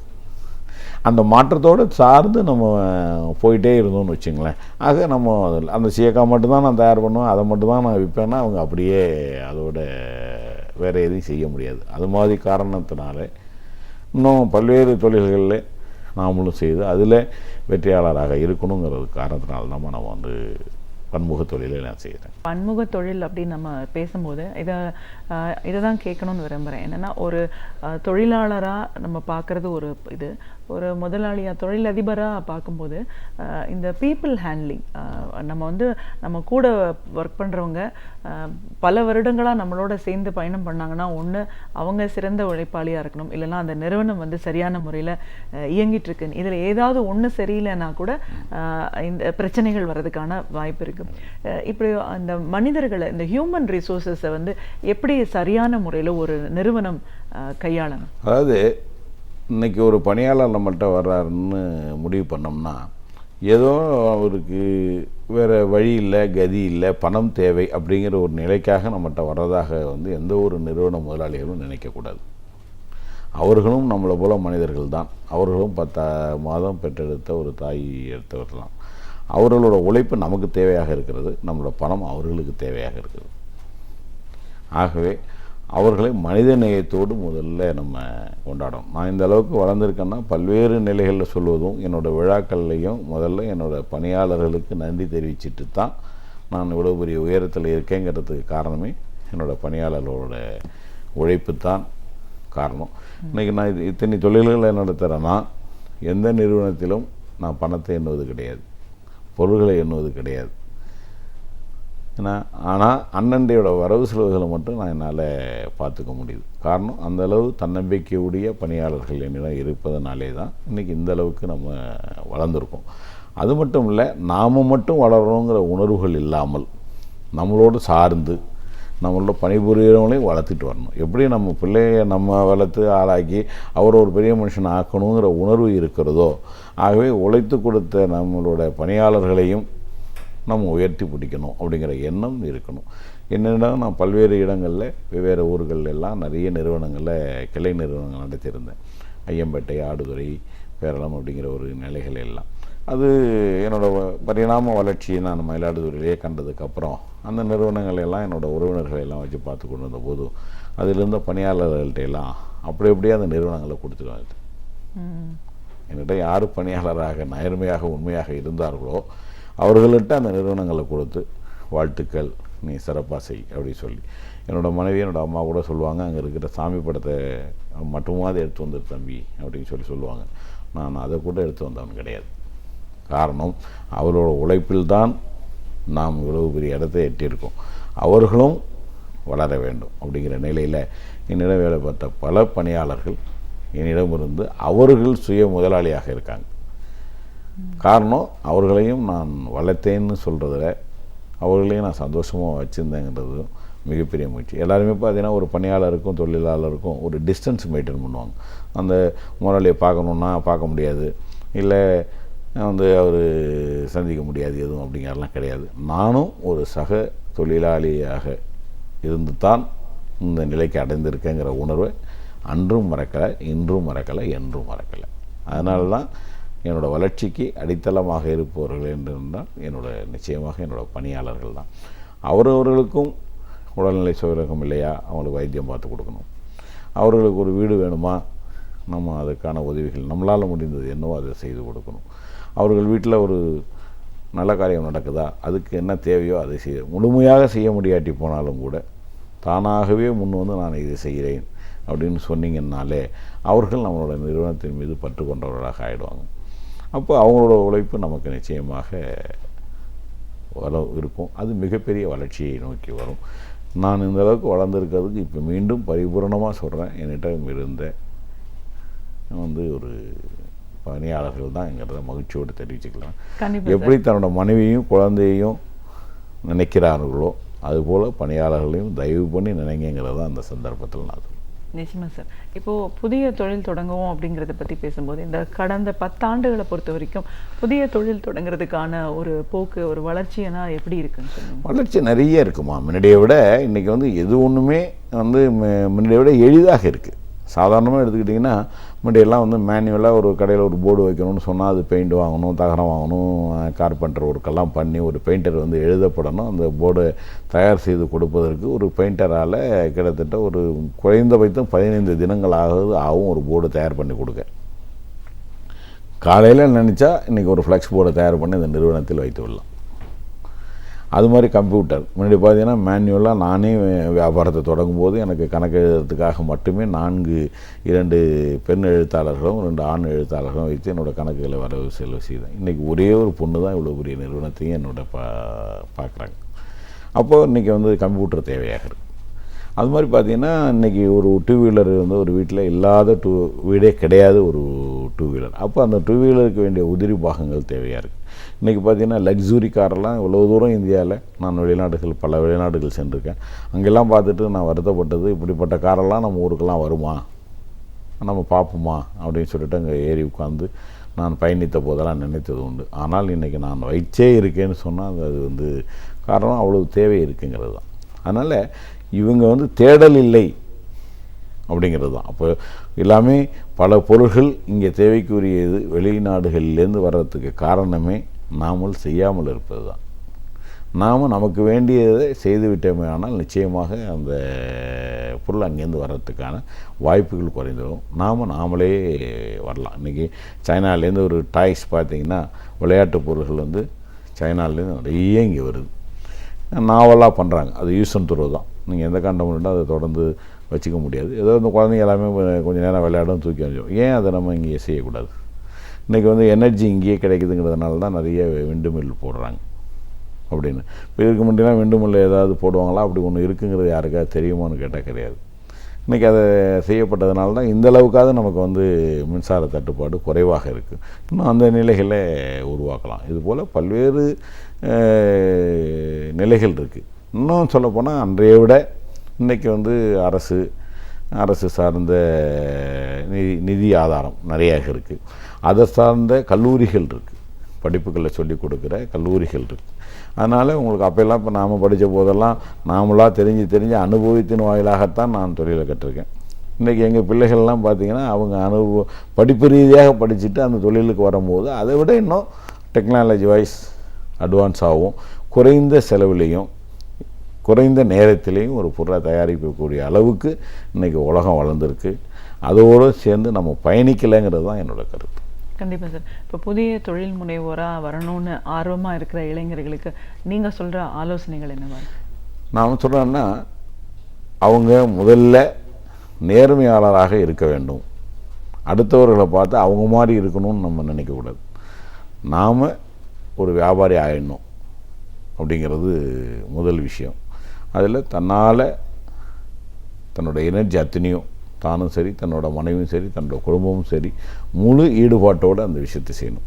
உங்களுக்கே தெரிஞ்சிருக்கலாம், உங்கள் வாழ்க்கையில் நீங்கள் முழு ஈடுபாட்டோடு எது செஞ்சீங்களோ அதில் உங்களுக்கு வெற்றி தான். வெற்றி வேணும்னா சற்று தாமதமாக கிடைக்கலாம், ஆனால் நிச்சயமாக வெற்றி தான் கிடைக்கும். அந்த வெற்றி தாமதமாக கிடைக்கிறதுக்கும் நான் சொல்கிற காரணம்னா ஈடுபாடு கம்மிங்கிறது தான். இன்றைக்கும் எனக்கு வந்து 60 வயதை தாண்டிட்டேன்னா, பட்டு நான் 25 வயதில் என்ன சுறுசுறுப்போடு என்ன நிலையில் காலையில் நான் எழுந்திருப்பனோ இரவு படுப்பனோ அதே நிலையை தான் இன்றும் நான் செஞ்சிட்ருக்கேன். எங்கள் பிள்ளைகள்லாம் என்ன செய்கிறாங்கன்னு சொல்கிறாங்கன்னு கேட்டிங்கன்னா, நீங்கள் ரெஸ்ட் எடுத்துக்கலாம், நீங்கள் ஏன் என்ன அடையிறீங்க, இன்னும் ஏன் நாங்கள் பார்த்துக்குறோம் அப்படின்னு சொல்கிறாங்க. நம்மளால் உழைக்கிறதுக்கு மனம் இருக்குது, உடலில் தெம்பு இருக்குது, ஏன் நம்ம செய்யக்கூடாது, இன்னும் வளரக்கூடாது. அது வந்து என்னோடய குழந்தைகளுக்கு பணம் சேர்ப்பதற்காக மட்டுமே அல்ல. இன்றைக்கி நான் வந்து மயிலாடுதுறையில் ஒரு சிறந்த வணிகராக இருக்கேன் அப்படின்னு சொல்லி ஊர் மக்கள் என்னை பாராட்டுறாங்கன்னு சொன்னால் அது எனக்கு மகிழ்ச்சியாக இருக்குது. இன்றைக்கி வந்து உலகளவில் என்னை தெரிய வைக்கிறதுக்கு ஒரு சேட்டலைட்டில் நீங்கள் கலைஞர் டிவி கூட்டுறீங்கன்னா அது எனக்கு அதை விட ஒரு மற்றற்ற மகிழ்ச்சியாக இருக்குது. இந்த 1 கோடி மக்களில் என்னையும் ஒருத்தரை அழைத்திருக்கிறதுக்கு ஏதோ ஒரு குவாலிட்டி என்கிட்ட இருக்குல்ல, அது மாதிரி ஒரு குவாலிட்டி தன்னிட்ட வரணும் அப்படிங்கிற ஒரு விதை அந்த மாணவர்கள்ட்ட இருக்கணும். அதற்கு பெற்றோர்கள் வந்து டிஸ்கரேஜ் பண்ணாமல், சற்று ஏதோ ஒரு காரணத்தினால நேச்சுரல் கலாமிட்டிக்குனால நிச்சயமாக வியாபாரத்தில் லாஸ் வருவது உண்டு. நேச்சுரல் கலாமிட்டிங்கில் தான் இல்லைன்னா நிச்சயமாக வரையே முடியாது. ஏன்னு கேட்டிங்கன்னா, 5 ரூபா இன்னும் 1 ரூபாய்க்கு வாங்கப்பட்ட பொருளை 1 ரூபா 5 பைசாவுக்கு விற்க வரும்போது நிச்சயமாக 5 பைசா நமக்கு கிடைக்குது அப்படின்னு அதை உறுதிப்படுத்தி கொள்ள முடியும். அதில் ஒன்றும் எந்த மாற்று கருத்தும் கிடையாது. இதில் ஒன்று, இவர் தொழிலை சரியாக கவனிக்காத பட்சத்தில் பொருட்கள் சேதமடையலாம், இல்லை எக்ஸ்பைரி டேட் ஆகி வீணாகலாம், அல்லது பணியாளர்கள் ஏதோ ஒரு தவறுகள் நடக்கலாம். இது மாதிரி தான் இருக்கலாமே தவிர நிச்சயமாக வணிகர்களுக்கு நஷ்டம் வர்றதுக்கு வாய்ப்பே கிடையாது. நேச்சுரல் கலாமிட்டிக்கில் ஒரு புயல் வருது, ஒரு வெள்ளம் வருது, இந்த மாதிரி சூழ்நிலைகளில் ஒரு பாதிப்புகள் வரும். அந்த பாதிப்புகள் எல்லாருக்கும் வரும். அதை வந்து காம்ப்ரமைஸ் பண்ணிவிட்டு திருப்பி மீண்டும் சரி ஒரு தீ பிடிச்சிருச்சு, அந்த தீ பிடிச்ச போச்சாக்கா அதுக்காக தொழிலை விட்டுட முடியுமா என்ன? அதனால் மற்றவர்கள்டையோ வங்கியிலையோ உதவி செய்து, நான் வந்து ஒரு வணிக சங்கத்துக்கு தலைவராக இருக்கேன். எனக்கு பார்த்திங்கன்னா ஃபோன் பண்ணுவாங்க, நான் வந்து என்னோடய கடை எரிஞ்சு போயிடுச்சுன்னு அவங்கள போய் பார்த்து ஆறுதல் சொல்லிவிட்டு என்னால் முடிந்த உதவியும் செஞ்சுட்டு, அங்கே அருகாமையில் இருக்கிற வங்கி அதிகாரியும் தொடர்பு கொண்டு, ஐயா அவர்களுக்கு நான் வந்து ஜாமீன் கொடுக்குறேன், அதனால் அவருக்கு ஒரு தொகையை கொடுங்க அப்படின்னு சொல்லி ஒரு மினிமம் ஒரு 1 லட்ச ரூபா லோன் கொடுங்க அப்படின்னு சொல்லி பல வங்கிகளில் பல வியாபாரிகளுக்கு நலிந்தவர்களுக்கெல்லாம் நான் செஞ்சுருக்கேன். காரணம் என்ன, அவங்க அதோடு முடிஞ்சிட முடியாது அப்படின்னு வச்சுக்கலாம், பல இடங்களில் செய்ய முடியும். காரணம், உதவிகள் செய்வதற்கும் இருக்காங்க. இந்த மாதிரி நேச்சுரல் கலாமிட்டிக்கு இருக்கிற நிலையில் இப்போ தற்போது அடித்த புயலாக இருக்கட்டும், சென்ற முறை வந்த வெள்ள நிவாரணங்கள் எல்லாம் பெரிய தனவந்தர்கள் எல்லாம் வந்து பல்வேறு நிலைகள் கொண்டாந்து கொட்டி குமித்தார்கள் என்று சொன்னால் அது மிகையாகாது. அந்த நிலையில் நானும் என்னால் முடிந்ததை செஞ்சுருக்கேன். அது மாதிரி மருத்துவ உதவியும் செஞ்சுருக்கேன். அதனால் இவங்களோட முயற்சி உண்மையாக இருக்கும் பட்சத்தில் நிச்சயமாக உதவி செய்வதற்கு எல்லோரும் வருவாங்க. அந்த நேச்சுரல் கலாமிட்டிக்கில் உள்ள விஷயத்தில் மட்டும்தான் இதில் நஷ்டம் வருவதற்கு வாய்ப்பு இருக்கே தவிர, மற்றது இவங்க தொழிலை அது பக்தியோடு செய்தால் நிச்சயமாக அவர்கள் வெற்றி பெறுவார்கள். ஒரு தொழில் முனைவோருக்கான ஆலோசகராக பல தொழில்களை 40 ஆண்டுகளை கடந்தும் சிறப்பாக இன்னைக்கு வரைக்கும் தொடர்ந்து செஞ்சுட்டு இருக்கிற கூடியவராக தொழில் அப்படிங்கிறது என்ன, அதை நம்ம எந்த அளவுக்கு அக்கறையோடு செய்யணும், நாணயம் எவ்வளோ தூரம் ஒரு முக்கியமானதாக இருக்குது, வெற்றின்னு ஒரு இலக்கை நம்ம நிர்ணயிச்சிட்டோம்னா அதற்கான முயற்சியில் நம்ம விடாமல் தொடர்ந்து செய்ய வேண்டிய அவசியம் என்ன, பெற்றோர்கள் ஒரு புதிய தொழில் முனைவோராக வரணும்னு நினைக்கிறவங்களுக்கு எவ்வளோ தூரம் அனுசரணையாக இருக்கணும், அந்த மாதிரியெல்லாம் இருந்து வரும்போது தோல்விகளை தாண்டி வரணும் அப்படின்னும் போது எந்த சவால்கள் இருக்குது, அதற்கு யாரெல்லாம் உதவி பண்ணக்கூடிய நிலையில் இருக்காங்க, இந்த மாதிரியான சவால்களை தாண்டி வரணும் அப்படின்னும் போது ஒரு தொழில் இல்லாமல் ஒரு 4-5 தொழில் நம்ம கையில் வச்சிட்டோம்னா இப்படிப்பட்ட பிரச்சனைகள்லேருந்து மீண்டு வரதுக்கான வாய்ப்பு இருக்குது. மனிதர்கள் கூட பணியாளர்களை நம்ம எவ்வளோ தூரம் சரியான முறையில் கையாளணும், ஒரு முதலாளியாக இருக்கும்போது இதையெல்லாம் சரியாக பண்ணும்போது வெற்றி எவ்வளோ தூரம் நிச்சயமாக கிடைக்கும் அப்படின்னு உங்களோட அனுபவங்கள் சார்ந்து பல விஷயங்களை எங்களோட நீங்கள் முழுமையாக பார்த்துட்டதுக்கு நன்றி. இப்படிப்பட்ட வாய்ப்பை கொடுத்த கலைஞர் டிவிக்கும் என்னை நீங்கள் இன்டர்வியூ செய்த உங்களுக்கும் என்னுடைய மனமார்ந்த வாழ்த்துக்களையும் நன்றியும் தெரிவித்துக் கொள்கிறேன். நன்றி, வணக்கம். பேராசிரியர் சுபவீர பாண்டியன் அவர்கள் நாம் அறிந்திருக்க வேண்டிய பல அரிய தகவல்களை நமக்காகவே அழகிய தமிழில் தொகுத்து இனிமையாக வழங்கி கொண்டிருக்கிறார். அந்த வகையில் இன்றைக்கு என்ன பயனுள்ள தகவல்களை நமக்காக கொண்டு வந்திருக்கிறார் என்பதை கவனிக்கலாம். நிகழ்ச்சியில் அடுத்த பகுதியாக வரவிருப்பது ஒன்றே சொல் நன்றே சொல்.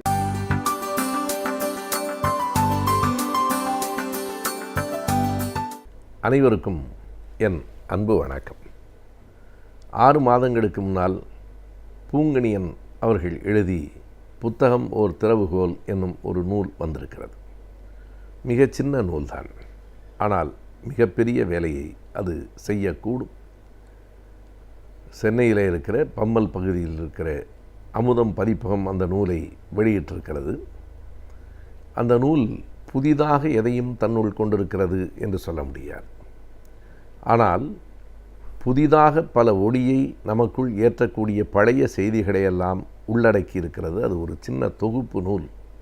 பூங்கனியன் அவர்கள் அதனை தொகுத்திருக்கிறார். புத்தகங்களை பற்றிய செய்திகளாக மட்டும் தொகுத்திருக்கிறார். புத்தகங்களை பற்றி படித்தவர்கள் சொன்னவை, புத்தகங்களினுடைய சிறப்பு, புத்தகங்களை பற்றிய மேற்கோள்கள், புத்தகத்தை ஏன் படிக்க வேண்டும் என்பது, படித்தவர்களினுடைய அனுபவம், இப்படி பல்வேறு செய்திகள் அந்த நூலில் தொகுக்கப்பட்டிருக்கின்றன. அதனுடைய சாரம் இவ்வளவுதான். புத்தகத்தை படிக்க தூண்டுவது, அவ்வளவுதான் அந்த நூலின் சாரம். அதனுடைய முன்னுரை மிக எளிமையாக ஒரு செய்தியை சொல்லுகிறது. நீங்கள் எப்போதும் புத்தகம் படிக்கிற பழக்கம் உடையவர்கள் என்றால் இந்த நூலை வாங்க வேண்டாம். அப்படித்தான் அதனுடைய முன்னுரை தொடங்குகிறது. இந்த நூலை கண்டிப்பாக நீங்கள் வாங்க வேண்டும் என்று இருக்கிற முன்னுரைகளைத்தான் நாம் பார்த்திருக்கிறோம். நீங்கள் ஏற்கனவே புத்தகம் படிக்கிற பழக்கமுடையவர்களாக இருந்தால் இந்த நூலை வாங்க வேண்டாம். காரணம், இது படிக்க தூண்டுகிற ஒரு இயல்புடைய நூல். அதனால் அப்படி இருந்தாலும் உங்கள் வீட்டு பிள்ளைகளுக்கு வாங்கி கொடுங்கள், பிறகு அவர்கள் படிப்பார்கள் என்று அவர் குறிப்பிடுகிறார். உண்மைதான், புத்தகம் படிப்பது எவ்வளவு பயனுள்ளது, எந்த புத்தகத்தை யார் யாரிடமிருந்து பெற்றோம் என்பன போன்ற பல புகழ்பெற்றவர்கள் செய்தித்தாள்களில், வார இதழ்களில், நாளேடுகளில், இணையதளங்களில், மேடைகளில் குறிப்பிட்டவைகளையெல்லாம் சின்ன சின்னதாக தொகுத்து இந்த நூலில் அவர் தந்திருக்கிறார். பல்வேறு விதமான செய்திகள், அதாவது சுவடிகள் தொடங்கி இன்றைக்கு நாம் சொல்லுகிற மின் நூல்கள், புக்ஸ் வரைக்கும் அவற்றை பற்றிய குறிப்புகள் இடம்பெற்றிருக்கின்றன. கவிஞர் ஈரோடு தமிழன்பன் அவர்கள் இந்த புக்ஸ் மின் நூல் என்பதை பற்றி மிக அருமையாக சொல்லியிருக்கிற வரிகளை பூங்கனியன் எடுத்து காட்டியிருக்கிறார். ஆயுதம் இல்லாத உலகம் இன்னமும் வரவில்லை, ஆனால் காகிதத்திலிருந்து விடுபட்ட புத்தகங்கள் வந்துவிட்டன. புத்தகம் என்றாலே நமக்கு காகிதங்களில் அச்சடிக்கப்பட்டவை தான். ஆனால் இன்றைக்கு அதனை தாண்டி காகிதமே இல்லாமல் புத்தகங்கள் வந்துவிட்டன. அவைதான் மின் நூல்கள் என்பதை குறிப்பிடுகிறார். பல இடங்களில் அன்டு திஸ் லாஸ்ட் என்கிற புத்தகத்தை பற்றி அவர் எழுதியிருக்கிறார். யாரோ எழுதியதை அவர் தொகுத்திருக்கிறார். அந்த புத்தகத்தை படித்ததற்கு பிறகு என்னுடைய வாழ்க்கையே மாறிப்போயிற்று என்று அவர் குறிப்பிடுகிறார். காந்தியாரினுடைய வாழ்க்கையே மாற்றி ஆற்றல் கொண்ட புத்தகம் அது. கடையனுக்கும் கடை தேற்றம் என்று தமிழிலே அதனை மொழிபெயர்த்திருக்கிறார்கள். எனக்கு கூட அந்த வரிகளை படிக்கிற போது இந்த புத்தகத்தை பற்றி நான் பள்ளி மாணவனாக இருக்கிற போதே கேள்விப்பட்டிருக்கிறேன், எனக்கு சொல்லப்பட்டிருக்கிறது. ஆனாலும் ரஸ்கினினுடைய அந்த அன்டு திஸ் லாஸ்ட் என்கிற புத்தகத்தை இன்று வரையில் நான் முழுமையாக படித்ததில்லை என்பதை நினைக்கும் போது எனக்கு கொஞ்சம் வெட்கமாகத்தான் இருந்தது. இந்த சின்ன நூல் அந்த பெரிய புத்தகத்தை தேடி உடனடியாக படித்துவிட வேண்டும், வாங்கிவிட வேண்டும் என்கிற உணர்வை எனக்குள்ளே ஏற்படுத்தி இருக்கிறது. இப்படி பலரையும் படிக்க தூண்டுகிற நூல் என்று இதனை சொல்லலாம். புகழ்பெற்றவர்கள் வாங்கி படித்தால்தான் மற்றவர்களும் படிப்பார்கள். எனவே புகழ்பெற்ற எழுத்தாளர்கள், திரைப்பட கலைஞர்கள், அரசியல்வாதிகள் அவர்கள் தாங்கள் படித்த அனுபவங்களை சொன்னதை சின்ன சின்னதாக இந்த நூலிலே நூலாசிரியர் தொகுத்திருக்கிறார். இன்றைக்கு அரசியல் கட்சிகளில் புகழ்பெற்ற தலைவர்களாக விளங்குகிறவர்கள், முன்னாள் அமைச்சராக இருந்து மறைந்து போன காளிமுத்து அவர்கள் இன்றைக்கு புகழ்பெற்ற எழுத்தாளராக இருக்கிற எஸ் ராமகிருஷ்ணனுக்கு கொடுத்த நூல் பற்றி எழுத்தாளர் எஸ்ரா குறிப்பிடுகிறார். டாகூரினுடைய த ஸ்ட்ரே பேர்ட்ஸ் என்கிற ஒரு நூலை எனக்கு அன்றைய அமைச்சர் காளிமுத்து அவர்கள் கொடுத்தார். நான் டாகூரினுடைய கீதாஞ்சலியை படித்திருக்கிறேன். ஆனால் அதனை காட்டிலும் இந்த ஸ்ட்ரே பேர்ட்ஸ், வழி தப்பிய பறவைகள் என்று சொல்லலாம், இந்த புத்தகம் எனக்குள் பெரிய தாக்கத்தை ஏற்படுத்திற்று என்று எஸ்ரா கூறுகிறார். நமக்கும் அதை படிக்க வேண்டும் என்று தோன்றுகிறது. சின்ன சின்ன கவிதைகள், உண்மையில் ஒவ்வொருவரும் படிக்க வேண்டிய நூல்தான் அது. அதுபோல ஜெயகாந்தனின் நூலை பற்றி இன்றைக்கு இருக்கிற அரசியல் தலைவர்களில் ஒருவரான இல கணேசன் குறிப்பிடுகிறார். சில நேரங்களில் சில மனிதர்கள் அந்த நாவல் படித்த தாக்கம் எனக்குள் இன்னமும் மீதம் இருக்கிறது. எப்போதாவது மழை கொட்டுகிற நாடில் ஏதேனும் ஒரு பேருந்து நிலையத்தை கடந்து போனால் அங்கே நனைந்து கொண்டு ஒரு பெண் நின்று கொண்டிருந்தால் இவளுக்கும் கங்காவைப் போல எதுவும் ஆகிவிடக்கூடாது என்று நெஞ்சம் சொல்லுகிறது என்று அவர் குறிப்பிடும்போது எழுத்துகளுக்கு இருக்கிற அழுத்தம் நமக்கு புரிகிறது. அதுபோலவே நடிகர்கள் சிவகுமார், சத்யராஜ், திரைப்பட இயக்குனர் சசிகுமார் இவர்களெல்லாம் புத்தகங்களை பற்றி தங்களுக்கு ஏற்பட்ட அனுபவங்களை மிக சின்னதாக எங்கோ சொல்லியிருப்பதை எடுத்து இந்த நூலில் இவர் நமக்கு கொடுத்திருக்கிறார். திரைப்பட நடிகராக இருக்கிற பார்த்திபன் தன்னை வாதித்த ஒரு பெரிய நூல் எது என்பதை சொல்லுகிற போது நமக்கு வியப்பாக இருக்கிறது. நாம் திரைப்படத்துறையில் இருக்கிறார்கள், அவர்கள் புத்தகங்களோடு எவ்வளவு நெருக்கமாக இருப்பார்கள் என்று நமக்கு தெரியாது. அப்படியே இருந்தாலும் அவர்கள் துறை சார்ந்த நூல்களில் அவர்களுக்கு நாட்டம் இருக்கும் என்றுதான் நாம் நினைப்போம்.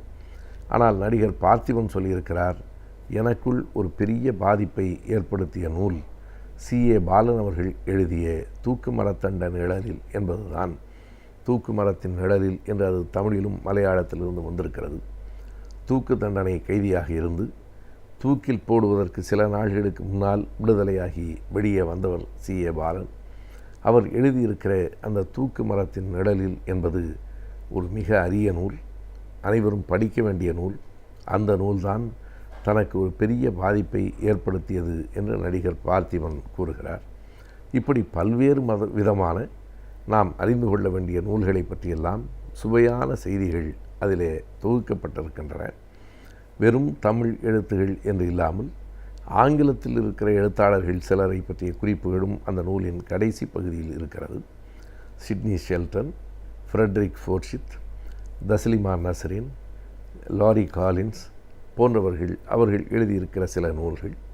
ஃப்ரெட்ரிக் ஃபோர்ஷித் என்றால் அவர் எழுதிய த டே ஆஃப் த ஜக்கால் என்பதுதான் உலக புகழ்பெற்ற நாவலாக மலர்ந்து பிறகு திரைப்படமாகவும் வந்தது என்பதை நாம் அறிவோம்.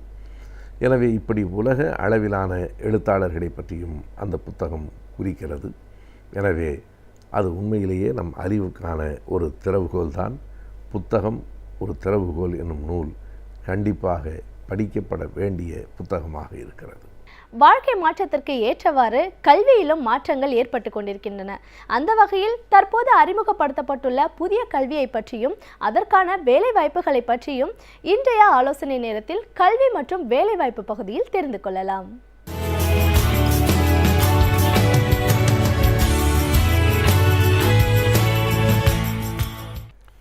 வணக்கம். நம்ம இந்த ஆலோசனை நேரம் நிகழ்ச்சியில் தொடர்ந்து IAS IPS தேர்வுகள் குறித்து பார்த்துக்கிட்டே வந்திருக்கிறோம். அதுபோக இந்த ஆலோசனை நேரம் நிகழ்ச்சியில் நம்ம அரசு அந்த கல்வி இளங்கலை பட்டம் முதுகலை பட்டம் பெற்ற இளைஞர்கள் அரசு வேலை, அரசு சார்ந்த நிறுவனங்கள், பொதுத்துறை நிறுவனங்கள் இதில் இருக்கக்கூடிய வேலை வாய்ப்புகள் என்னென்ன, அது போன்ற ஆர்கனைசேஷன்ஸில், அமைப்புகளில் வேலைக்கு பணிக்கு செல்ல வேண்டும் என்றால் என்ன மாதிரியான தேர்வுகள் நடக்கின்றன, அந்த தேர்வு முறை என்ன, அது குறித்து நம்ம தொடர்ச்சியாக பேசிகிட்டே வந்தோம். அதில் அந்த வகையில் வந்து நம்ம ஐஏஎஸ் தேர்வுகள் பற்றி, முதல்ல ஐஎஃப்எஸ் தேர்வுகள் பற்றி பேசினோம், அப்புறம் யூபிஎஸ்சி நடத்தக்கூடிய பல தேர்வுகள் பற்றி பேசினோம், அப்புறம் ஐஏஎஸ் தேர்வுகள் பற்றி பேசினோம். அதில் வந்து கடந்த நிகழ்ச்சியில் வந்து நம்ம ஐஏஎஸ் தேர்வுகளில் வந்து இந்த நேர்முகத் தேர்வு அப்படின்னு சொல்லக்கூடிய ஆளுமை தேர்வில் வந்து என்ன மாதிரியான ஆளுமை தேர்வுகள் இருக்கும், அதனுடைய அமைப்பு எப்படி இருக்கும் அப்படிங்கிறது குறித்து நாம் பேசினோம். இப்போ அந்த ஆளுமை தேர்வில் வந்து எப்படிப்பட்ட கேள்விகள் கேட்கப்படுகின்றன, அந்த ஆளுமை தேர்வில் வந்து என்ன மாதிரியான வினாக்கள் கேட்கப்பட்டு என்ன மாதிரியான விடைகள் எதிர்பார்க்கப்படுகின்றன, ஒரு மாணவர்கிட்ட வந்து என்ன அங்கே எதிர்பார்க்குறாங்க அப்படிங்கிற விஷயங்கள் குறித்து நம்ம இன்னைக்கு கொஞ்சம் விரிவாக ஆராய்ச்சி ஒரு ஆலோசனை பண்ணி பார்க்கலாம். இப்போது ஆளுமை தேர்வு அப்படின்னு சொல்லும்போது அது வந்து ஒரு மாணவருடைய அல்லது ஒரு நபருடைய ஆளுமையை பரிசோதிக்கக்கூடிய ஒரு தேர்வு அப்படின்னு சொல்கிறோம். இப்போ அந்த ஆளுமைன்னு என்ன, பர்சனாலிட்டின்னு சொல்லக்கூடிய ஆளுமை அப்படிங்கிறது என்ன அப்படின்னா, ஒருத்தருடைய இன்டர்னல் டிஸ்போசிஷன்ஸ் எப்படி இருக்குது, ஐடியாஸ் எப்படி இருக்குது, அவர் வந்து ஒரு விஷயத்தை எப்படி பார்க்குறாரு, அந்த மாதிரி விஷயங்கள் தான் அதில் கேட்குறாங்க, பரிசோதிப்பாங்க அப்படின்னு சொல்லி நம்ம முன்னாடியே வந்து நமக்கு தெரியும், முன்னாடியே நம்ம இதை பற்றி பேசியிருக்கிறோம். சரி, அப்போ அது எப்படிப்பட்ட கேள்விகள் கேட்டு எப்படிப்பட்ட பதில்கள் வந்து அவங்க எதிர்பார்ப்பாங்க, எப்படிப்பட்ட பதில்கள் நம்ம தர வேண்டும் அப்படிங்கிறது இப்போது முக்கியமான விஷயமாக இந்த நிகழ்ச்சியில் நம்ம பார்க்கலாம். இப்போது ஒரு இன்டர்வியூ அல்லது ஒரு ஆளுமை தேர்வு அப்படின்னு வந்ததுன்னா எல்லா மாணவர்களுக்குமே இருக்கக்கூடிய ஒரு மிகப்பெரிய ஒரு $1 million கொஸ்டின் அப்படின்னு சொல்லக்கூடிய ஒரு வினா, ஒரு கேள்வி என்னன்னு சொன்னால், எனக்கு ஒரு கேள்வி கேட்டாங்க இன்டர்வியூவில், அந்த கேள்விக்கு பதில் தெரியல, அப்போ அந்த பதில் தெரியலங்கிறத நான் எப்படி சொல்லணும், இது ஒரு முக்கியமான ஒரு பிரச்சனையாகவே பார்க்கப்படுது. இரண்டாவது, ஒரு சில மாணவர்கள் என்ன கேட்பாங்க அப்படின்னா, ஒரு இன்டர்வியூ அப்படின்னு எடுத்துக்கிட்டோம்னா அதில் அந்த இன்டர்வியூ போர்டு கேட்கக்கூடிய அனைத்து கேள்விகளுக்கும் நான் விடையளிக்க வேண்டுமா, அப்படி அதில் 1-2 வினாக்களுக்கு வந்து விடை தெரியாமல் போகும் பட்சத்தில் நான் என்ன செய்வேன், இது வந்து இரண்டாவது மிகப்பெரிய கொஸ்டின். மூன்றாவதாக, ஒரு இன்டர்வியூ போர்டில் ஒரு நிறைய கேள்வி கேட்குறாங்க.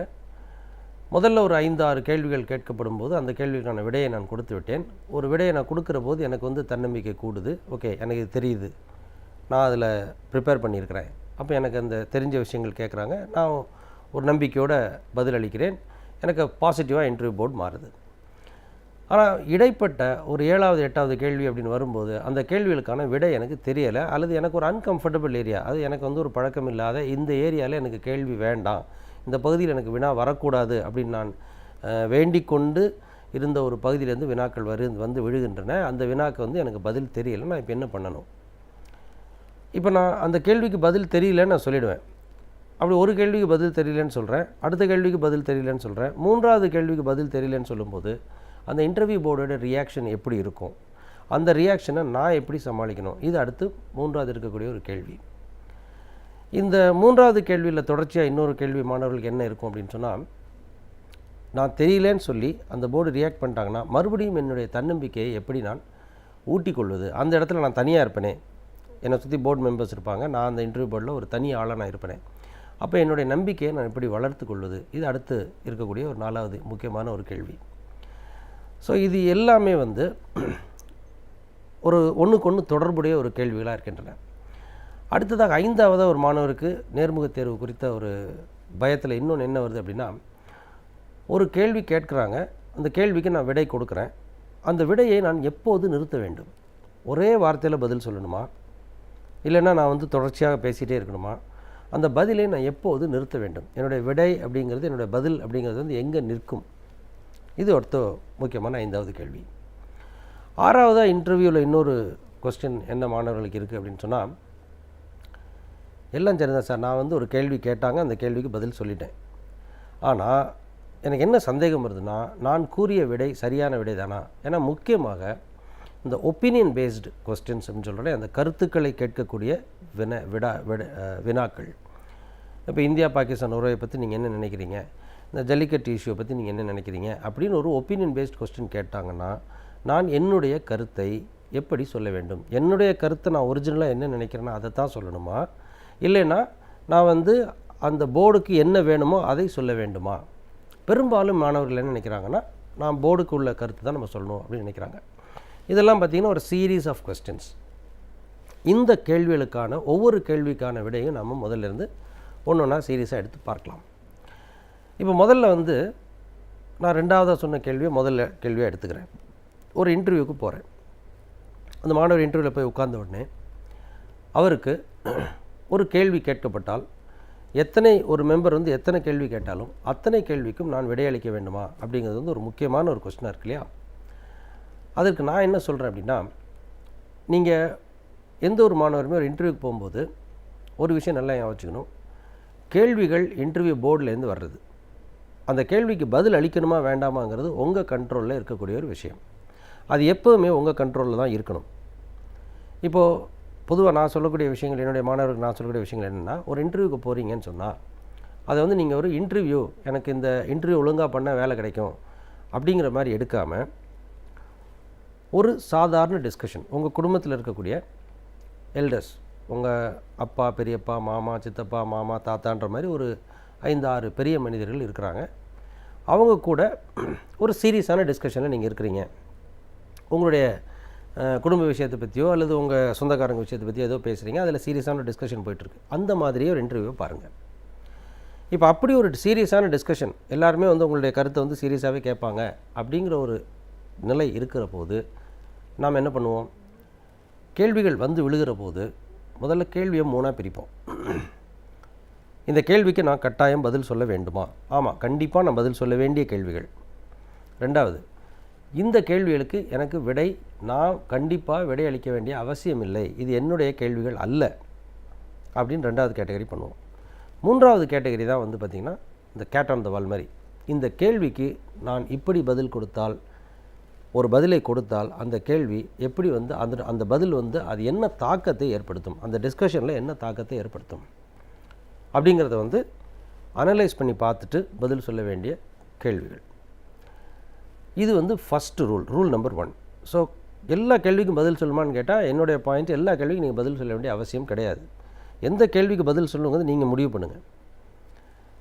உங்களுக்கு விடை தெரிந்த கேள்விகளுக்கு நீங்கள் பதில் சொல்லணும். இப்போ உதாரணமாக உங்களை பற்றி கண்டிப்பாக நீங்கள் பதில் சொல்லியே ஆக வேண்டிய ஒரு கேள்வி அப்படின்னா எது அப்படின்னு சொன்னால், இப்போ உதாரணமாக நான் இருக்கிறேன்னு சொன்னால் என்னுடைய பயோடேட்டாவிலேருந்து என்னை பற்றின கேள்விகள் வருது. இப்போ நான் எம்எஸ்சி படிச்சிருக்கிறேன், நான் வந்து என்னுடைய கல்லூரியில் வந்து நான் என்சிசியில் வந்து சி சர்டிஃபிகேட் ஹோல்டராக இருந்தேன், நான் என்னுடைய கல்லூரியில் வந்து மாணவர் அமைப்பினுடைய தலைவராக இருந்தேன் அப்படின்னு நான் சொல்கிறேன். அப்படின்னா அந்த மாதிரி விஷயங்கள்லாம் வந்து என்னை பற்றிய விஷயங்கள், அதிலிருந்து வரக்கூடிய கேள்விகள் நான் கட்டாயம் பதில் சொல்லி ஆகணும். ஏன்னா அது என்னை பற்றிய ஒன்று, அந்த நபரை பற்றிய ஒன்று. அந்த கேள்விக்கு வேறு எங்கேருந்தும் பதில் எடுக்க முடியாது, நம்மை தவிர வேறு யாரும் பதில் சொல்லவும் முடியாது. ஸோ அந்த மாதிரி கொஸ்டின்ஸு கண்டிப்பாக நம்ம பதில் சொல்லி ஆகணும்.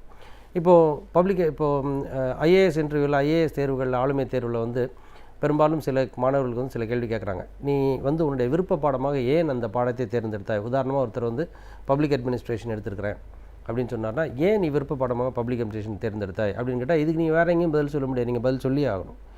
ஏன் நீ வந்து ஐஏஎஸ் தேர்வுகள் எழுதணும்னு விருப்பப்பட்ட, ஏன் ஐஏஎஸ் வந்து உன்னுடைய கெரியராக இருக்கணும் அப்படின்னு ஒரு கேள்வியை கேட்குறாங்க அப்படின்னா, அந்த கேள்விக்கு வந்து கண்டிப்பாக வந்து ஒரு மாணவர் பதில் சொல்லித்தான் ஆகணும். ஏன்னா இது அவரை குறித்த ஒரு கேள்வி. இந்த கேள்விக்கான பதிலை வந்து நம்ம வேறு யார்கிட்டையும் தள்ளவும் முடியாது, அந்த பொறுப்பை வேறு யார்கிட்டையும் நம்ம கொடுக்கவும் முடியாது, அந்த பொறுப்பு நம்மளுடையது. இது முதல் விஷயம். ரெண்டாவது, நாம் கண்டிப்பாக பதில் சொல்ல வேண்டாம் அப்படின்ற மாதிரி வினாக்களை எப்படி சார் ஐடென்டிஃபை பண்ணுறது? ரொம்ப சிம்பிள். நீங்கள் அல்லாத யாரோ ஒரு 3வது நபர் அல்லது யாரோ ஒருவரை பற்றிய ஒரு கான்ட்ரவர்ஷியலான ஒரு கொஸ்டின் வருது, நெகட்டிவான ஒரு கேள்வியாக இருக்குது அப்படின்னா நீங்கள் அதுக்கு பதில் சொல்ல வேண்டிய அவசியம் கிடையாது. உதாரணமாக வந்து ஒரு தலைவரை பற்றியோ அல்லது வந்து சில கான்ட்ரவர்ஷியலான இஷ்யூ அப்படின்னு நம்ம சொல்லும்போது, ஒரு பிரச்சனைக்குரிய விஷயத்தை பற்றி பேசும்போது தெரியலன்னு சொல்லலாம். உதாரணமாக வந்து நம்ம ஒரு உயரதிகாரியை பற்றின ஒரு விஷயம் வருது, ஒரு ஃபோக்கஸில் போய்கிட்டு இருக்கு அப்படின்ற பட்சத்துலையோ, அல்லது நாட்டினுடைய தலைவர்கள் பற்றின ஒரு கான்ட்ரவர்சி ஏதாவது வந்துன்னா அது உண்மையா அப்படின்னு கேட்டாங்கன்னா நீங்கள் பதில் தெரியாதுன்னு சொல்ல வேண்டியதான். ஸோ அதை அவாய்ட் பண்ணிக்க வேண்டிய கொஸ்டின்ஸ், அதுக்கு பதில் சொல்ல வேண்டிய அவசியம் இல்லை. 3வது விஷயங்கள் தான் வந்து இந்த கேள்விக்கு நான் பதில் சொன்னால் இதற்கான ஃபாலோ அப் என்ன இருக்கும், இதனோட இம்பேக்ட் என்ன இருக்கும்.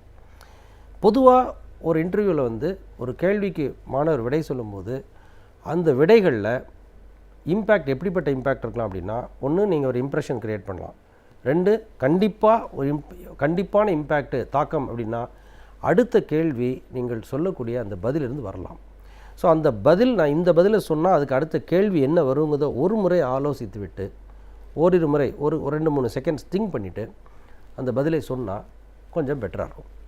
ஸோ இது வந்து ஃபஸ்ட் ரூல். ஸோ முதல் ரூலு இன்டர்வியூ அல்லது ஆளுமை தேர்வில் எப்படி நடத்தணும் அப்படின்னு சொன்னால், எல்லா கேள்விகளுக்கும் நீங்கள் பதில் சொல்ல வேண்டிய அவசியம் இல்லை. எல்லா கேள்விகளுக்கும் பதில் சொல்லணும்னு முயற்சி பண்ணி தோல்வி அடைய வேண்டாம். எந்த கேள்விகளுக்கு உங்களுக்கு தெளிவாக விடை தெரியுமோ அந்த கேள்விகளுக்கு பதில் சொன்னால் போதும். முக்கியமாக உங்களை பற்றிய கேள்வியாக இருந்தால் அந்த கேள்விக்கு நீங்கள் கண்டிப்பாக பதில் சொல்லி ஆகணும். அது உங்களை தவிர வேறு யாரும் சொல்ல முடியாது.